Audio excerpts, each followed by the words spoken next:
Good day. It's Tuesday, June the 9th, 2026, and this is Denison Forum's Daily Article Podcast. Today's daily article is written by our co-founder, Dr. Jim Denison, and narrated by yours truly, Chris Elkins. Way of the Future is an AI-worshiping church dedicated to, quote, the realization, acceptance, and worship of a Godhead based on artificial intelligence, end quote.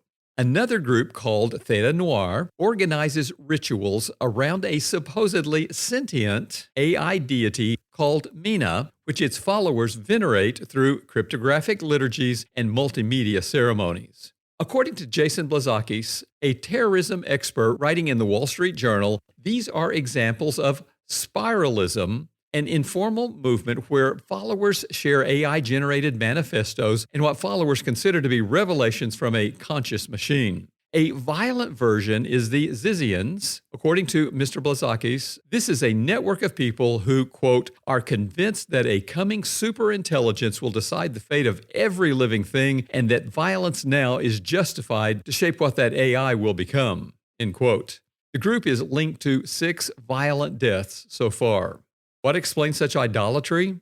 The answer is more relevant to the rest of us than you might think. Dr. John Seal is a cultural analyst and the academic dean of St. Andrew's College. In a recent guest essay on Aaron Wren's website, he writes that American culture has become nihilistic. Quote, increasingly, we live as though transcendent meaning does not exist. We behave as if there is no sacred order beyond personal desire, emotional satisfaction, and economic utility, end quote. Seal points to the gig economy in which younger generations take temporary jobs such as driving for Uber and selling products online rather than seeking professions and long-term careers.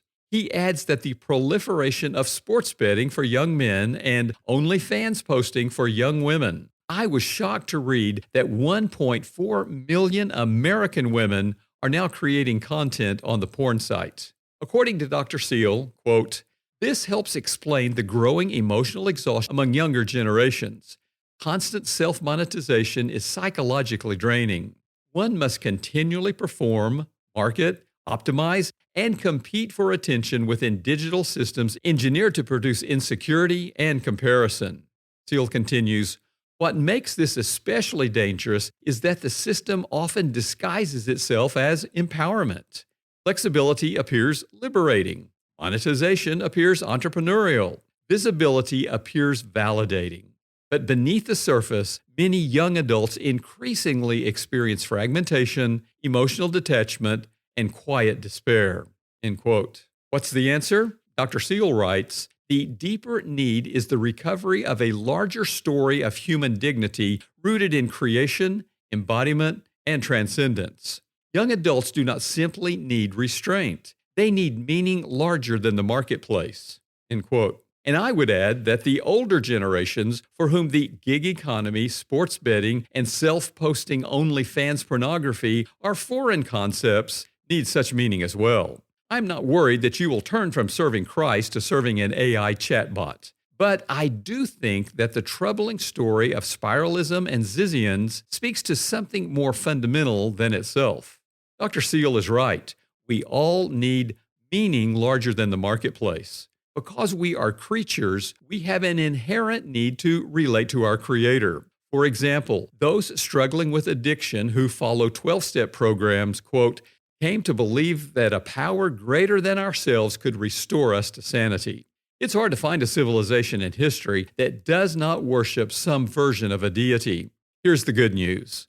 If Jesus is your master, he is responsible for your well-being and will empower you to discover the meaning your soul longs to experience. Here's the bad news. If you are your master, you are responsible for yourself.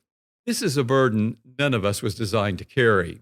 In Matthew 11, verses 28 through 30, Jesus states, come to me, all who labor and are heavy laden, and I will give you rest. Take my yoke upon you and learn from me, for I am gentle and lowly in heart, and you will find rest for your souls. For my yoke is easy and my burden is light. In his day, a yoke typically linked 2 animals together for work. In this metaphor, we are working alongside Jesus as he guides us, encourages us, and helps us. It is not that we do all the work for Him or that He does all the work through us. Rather, as we work, He works. As He works, we work. If you wear Jesus' yoke today, submitting only to His purpose and doing only what He leads and empowers you to do, you will find rest for your soul and your burden will be light. If you labor and are heavy laden, wearing a yoke that is hard and heavy, then you're wearing the wrong yoke. Choose wisely.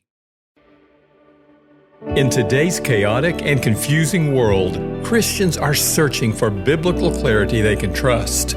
Denison Forum exists to help believers discern today's news through Scripture so they can think critically, live faithfully, and serve intentionally. This podcast, along with all of our free resources, are part of that mission. But it is only possible because of faithful monthly supporters we call Frontline Partners. When you give your first monthly gift, you help keep biblical truth free and accessible for believers everywhere. Your partnership equips Christians with biblically based insight and helps build a trusted Christian news alternative for the future. To join the front line, visit supportdf.org. That's support, the letter D, the letter F.org, or you can click the link in the show notes. Stand on the front line of biblical clarity by giving monthly today.